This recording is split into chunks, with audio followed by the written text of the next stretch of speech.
ప్రాజెక్టుల విషయం వస్తుంది. 1000 కోట్ల నిర్వహణ భారం అని చెప్పేసి చెప్తున్నారు. మరి ఆ ప్రాజెక్టుల వినియోగంలోకి తేబోతున్నారా? మళ్ళీ రీడిజైన్ పేరుతో కొత్త ప్రాజెక్టులు మళ్ళీ డబ్బులు ఖర్చు పెట్టే పరిస్థితి. కాంగ్రెస్ ప్రభుత్వం ఈ ప్రాజెక్టుల మీద ఎలాంటి నిర్ణయం? వాస్తవానికి ప్రభుత్వం ఇంకా ఒక నిర్ణయానికి అయితే రాలేదు. కానీ దీనిపైన మనం చాలా రోజులుగా చేస్తున్న పోరాటం ఇవాళ ప్రభుత్వం కూడా ఒక ఎంక్వైరీ జరగాల్సిందే అనే నిర్ణయానికి వచ్చింది. త్వరలోనే ఎంక్వైరీకి ఆదేశిస్తామని కూడా వాళ్ళు ప్రభుత్వం వారు ప్రకటించింది.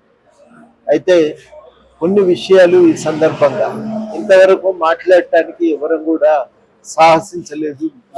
మాలాంటి వాళ్ళని గట్టిగానే మాట్లాడితే వాటిని పెద్దగా ప్రచారంలో రాకుండా రకరకాల పద్ధతుల్లో అడ్డుకున్నారు.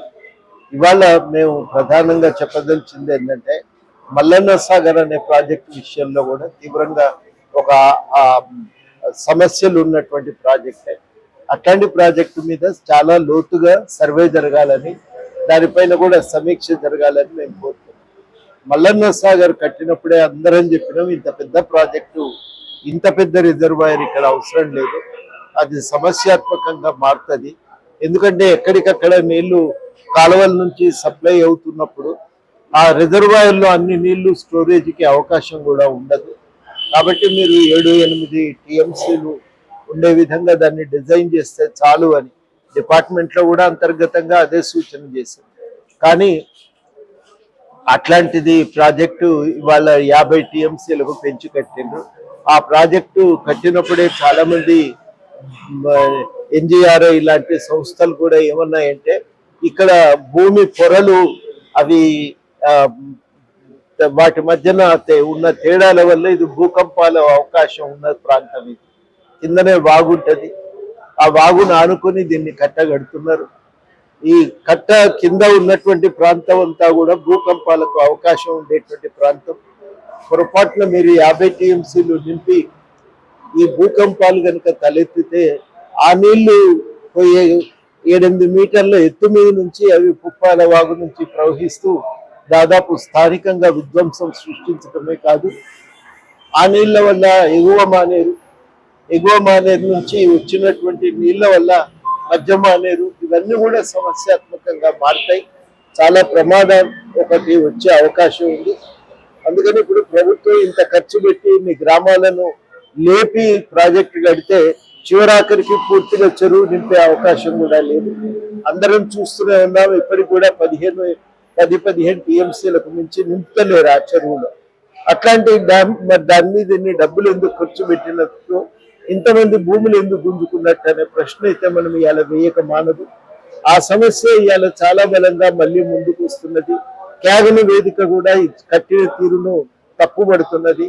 కాబట్టి ఇప్పటికైనా మల్లన్న సాగర్ విషయం మీద కూడా కేవలం కాళేశ్వరంలో ఉన్న 3 బ్యారేజీలు సుందిల్ల, అన్నారం, మేడిగడ్డ మాత్రమే కాదు, మల్లన్న సాగర్ మీద కూడా లోతుగా ఒక ఇన్వెస్టిగేషన్ జరగాలి. ఇది మల్లన్న సాగర్ విషయం మీద కూడా ప్రభుత్వం ప్రజలకు ఉన్న భయాలను పూర్తిగా తొలగించడానికి ఒక విచారణ జరపాల్సినటువంటి విచారణ జరుగుతుంది, అది జరాల్సి ఉంది. ఓకే, వాటితో పాటు ప్రజల మీద విచారణతో పాటు దాంట్లో నిర్వాసితులు కూడా చాలా మంది అది అమలుస్తున్నారు. నిర్వాసితులకు సంబంధించి కూడా చాలా అవకతవకలు జరిగినాయి. కొంతమంది రాజకీయంగా తమకు అనుకూలంగా ఉన్న వాళ్ళ విషయంలో ప్రభుత్వం ఒక రకంగా వ్యవహరించింది. రాజకీయంగా తమకు అనుకూలం కాదనుకున్నటువంటి వాళ్ళ విషయంలో మాత్రం వాళ్లకు నష్టపరిహారం చెల్లించే దగ్గర కూడా ప్రభుత్వం చెల్లించలేదు. అట్లా చాలా తారతమ్యాలు, ఒక వివక్షతను ప్రభుత్వం ప్రదర్శించింది. ఇవాళ అందుకనే ఆ నిర్వాసితులకు రావాల్సిన పునరావాస ప్యాకేజీలు కూడా రాలేదు. ఈ పునరావాస ప్యాకేజీలు కూడా వెంటనే చెల్లించాల్సిన అవసరం. ఓకే సార్, అన్నిటి విషయంలో ఇన్వెస్టిగేషన్ నడుస్తుంది, సమీక్షలు అయితే నడుస్తున్నాయి. అసలు పక్కబెట్టి సార్ ఒకటే ప్రశ్న అందరికి, కోదండరామ్ సార్ ను టీఎస్పీఎస్సీ చైర్మన్ చేస్తారని, ఎమ్మెల్సీ ఇస్తారని రకరకాల ఊహాగానాలు నడుస్తున్నాయి బయట. అసలు కోదండరామ్ సార్ మనసులో ఏముంది? మా మనసులో ఉన్నది మేము చాలా సార్లు ప్రకటించినాం. మేము భాగస్వామ్యం అడిగినాం. ఎమ్మెల్సీ కానీ కార్పొరేషన్లు కానీ మాకు ఇవ్వాలి అని, వాళ్ళు కూడా ఇవ్వటానికి ఒప్పుకున్నారు. ఒప్పుకున్న వాటి ప్రకారం భాగస్వామ్యం కల్పించాలని మేము కోరుతా ఉన్నాం. దానిపైన ప్రభుత్వం ఇప్పటికైతే ఎమ్మెల్సీని ప్రకటించింది, సంతోషం. ఇక ఆ ప్రక్రియ జరుగుతూ ఉంది. ఇక అంతకు మించి దాని మీద మాట్లాడటానికి లేదు. సార్ ఇంకొక ప్రశ్న, అంటే దొరగడిలు కూల్చాలి, దొరలను గట్టదించాలని చెప్పేసి ఏదైతే పోరాటం చేసినామని చెప్పారో, ఇక్కడ సైన్యాన్ని మట్టుపెట్టి రాజులు అట్లే మిగిలినట్టుంది. అంటే సిద్దిపేట, సిరిసిల్ల, గజ్వేల్ లాంటి ఏరియాలో వాళ్ళు అట్లే కాపాడాల్సిన, వాళ్ళు అట్లే ఉండిపోయారు. వాళ్ళు మళ్ళీ సైన్యం తయారు చేసుకునే అవకాశం ఉంది. అంటే వాళ్ళ విషయంలో నాకు కూడా ఎక్కడో, అంటే మీలాంటి హేమాయములు కూడా సిద్దిపేట, గజ్వేల్ ఇట్లాంటి ఏరియాలకు వచ్చి ప్రచారం చేయలేకపోయారు ఎక్కడో. అంటే వాళ్ళని కూడా దించే అవకాశం ఉండే కదా అని అనిపిస్తుంది సార్. ఉన్న సమయంలో ఎట్లా కేటాయించాలో చూసుకొని, ఎక్కడ అవసరం ఉందో చూసుకొని దాని ప్రకారమే చేసుకుంటూ వచ్చినాం. ఇక కొన్ని చోట్ల కుదరలేదు, గజ్వేలు ఇట్లా కుదరలేదు. ఆదిలాబాద్ కూడా కొన్ని ప్రాంతాలు పోలేకపోయింది. నిర్మల్ జిల్లా కానీ, ఆదిలాబాద్ జిల్లా కానీ, అట్లాగే గద్వాల కానీ పోలేకపోయింది, కుదరలేదు. ఉన్న కొద్దిపాటి సమయంలోనే 2 నెలన్నరే కదా, ఆ నెలన్నరలో ఎక్కువ తిరగటం కూడా కుదరలేదు. అది ఒకటొకటి నిర్ణయం తీసుకొని దాన్ని ప్రచారం చేసుకుంటూ పోయేసరికి కొంత సమయం పట్టింది. కానీ వీలైనంత వరకు అయితే అన్ని మూలలు కవర్ చేయగలిగాం. సరే, పార్లమెంట్ ఎన్నికల్లో కూడా సీట్లు ఏమైనా అడిగారా సార్? ఎన్ని చోట్ల పోటీ చేస్తారు? అది మేము ఇంకా అంతర్గతంగా చర్చించుకోలేదు, కానీ కాంగ్రెస్ కే మద్దతును ఇచ్చి ఈసారి ఢిల్లీలో కూడా కాంగ్రెస్ గవర్నమెంట్ రావడానికి కృషి చేయాలనే ఆలోచనతో. Thank you thank you sir.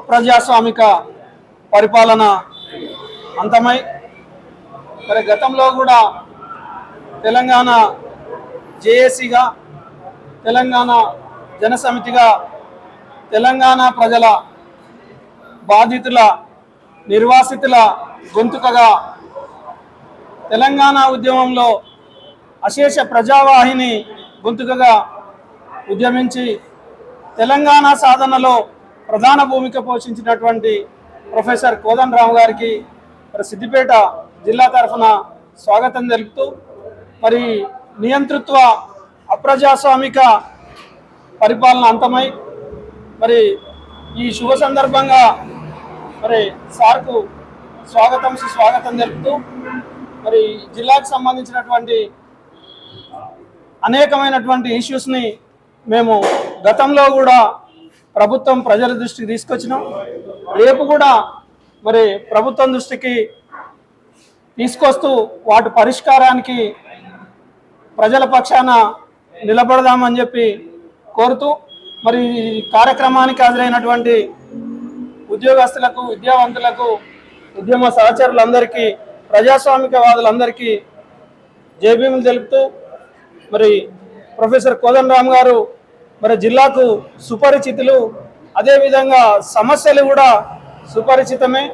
ఇక్కడ ప్రభుత్వ భూములు అన్యాక్రాంతం, అధికారుల రెడ్ టేపిజం, ప్రధానంగా రెవెన్యూ పోలీస్ అధికారుల రెడ్ టేపిజం, అంతేకాకుండా Anthagiri project, Ranganayaka Sagar project, Mallanna Sagar project, Kondapochamma Sagar ప్రాజెక్టుకు సంబంధించిన నిర్వాసితుల భూములు కోల్పోయి, సర్వస్వం కోల్పోయి, మరి వాళ్ళ ఆస్తులన్నీ ప్రజల కోసం దారబోసినటువంటి నిర్వాసితుల సమస్యలు ఉన్నాయి.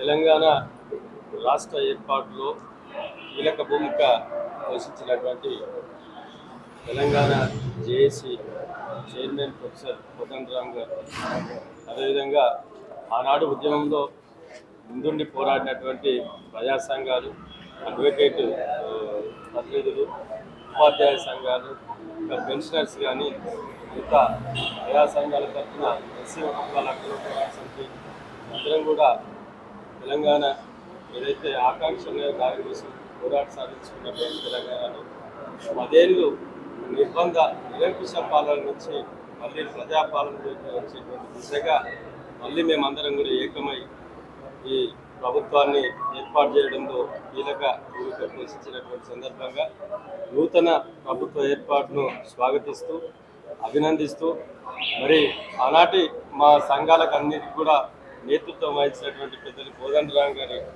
ఆధ్వర్యంలో మళ్ళీ రాష్ట్ర పునర్నిర్మాణంలో కూడా అందరం కూడా భాగస్వామ్యం కావాలని, అదేవిధంగా ఈ సమస్యలన్నింటినీ కూడా పెద్దలు కోదండరామ్ గారు వీటన్నిటి పరిష్కార దిశగా మాకందరూ కూడా ఒక పెద్ద దిక్కుగా మరి ప్రభుత్వంతో చర్చలు జరిపి అందరి సమస్యలు పరిష్కరించే విధంగా మరి వాళ్ళు ముందుకు తీసుకెళ్తారని చెప్పేసి ఆశిస్తూ మరి వారికి అనేక సమస్యల మీద నిర్వహించడం జరిగింది. అదేవిధంగా ఈరోజు సిద్దిపేట ప్రాంతానికి వచ్చి ఇవాళ తెలంగాణకే తలమానికంగా ఉన్నటువంటి సిద్దిపేటలో అనేక అవినీతి అక్రమ కార్యక్రమాలు ఇవాళ రాష్ట్రంలో నెలకొల్పి ఉన్నది. ఇక్కడ మన రాష్ట్రానికి నాయకులు చెప్పుకుంటున్న వాళ్ళ దగ్గరనే అనేక అవినీతి కూడా జరుగుతూ ఉన్నది. వీటి మీద కూడా పెద్దలు కోదండరామ్ గారి దృష్టికి ఇక్కడ అన్ని సంఘాల ప్రతినిధులు తీసుకురావడం జరిగింది.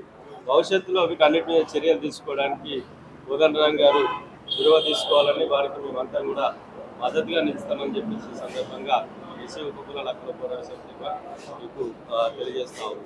జై తెలంగాణ. ఈరోజు సిద్దిపేటకు విచ్చేసినటువంటి గౌరవనీయులు పెద్దలు కోదండరామ్ సార్ గారికి సవినయంగా విన్నవించుకుంటున్నటువంటి విషయం ఏమంటే, సో ఒక దుర్మార్గమైనటువంటి జీవోను 317 రూపంలో సో ఈరోజు ఉద్యోగులపై ఉద్యోగులపై 317 జీవో తీసుకొచ్చి ఒక శాస్త్రీయ దృక్పథం లేకుండా, శాస్త్రీయ ఆలోచన లేకుండా ఓ దుర్మార్గమైన జీవోను ఆపాదించి ఉద్యోగులను 33 జిల్లాలపై, సో దీంట్లో దాదాపుగా నేను సిద్దిపేట జిల్లా వాసిని, సిద్దిపేట జిల్లా నేటి స్థానికత ఉన్నటువంటి నేను మెదక్ జిల్లాలో ఉద్యోగం చేయాల్సినటువంటి దుస్థితి ఏర్పడింది. మరి దీనికి ప్రత్యామ్నాయంగా సో ఒక చిన్న ఉదాహరణ వాళ్ళు చెప్పాల్సింది ఏంటంటే, ఒకవేళ నా తమ్మునికి వాళ్ళ ఉద్యోగం వస్తే వాడు సిద్దిపేటలో లోకల్ అవుతాడు, మరి నేనేమో మెదక్ జిల్లాలో పర్మనెంట్ గా అలాట్ చేయబడ్డా. మరి ఇటువంటి 317 జీవో, సో దీనికి కార్యాచరణ ఏమీ ప్రభుత్వం చేయకుండా ఏంటి దుర్మార్గం నెట్టివేయబడ్డాం మేము. సో ఇటువంటి ఈ 317 జీవోను మాకు ఉపశమనం కలిగిస్తూ మా సొంత జిల్లాలకు తీసుకురావాల్సినటువంటి ఆవశ్యకత ఉన్నది. సో చిన్న ఉదాహరణ ఏంటంటే, ఇవాళ 1000కి పైచిలుకు ఉద్యోగులు, ఓన్లీ ఉపాధ్యాయులు మాత్రమే మెదక్ జిల్లాలో ఉద్యోగం చేస్తున్నారు సిద్దిపేట వాసులు.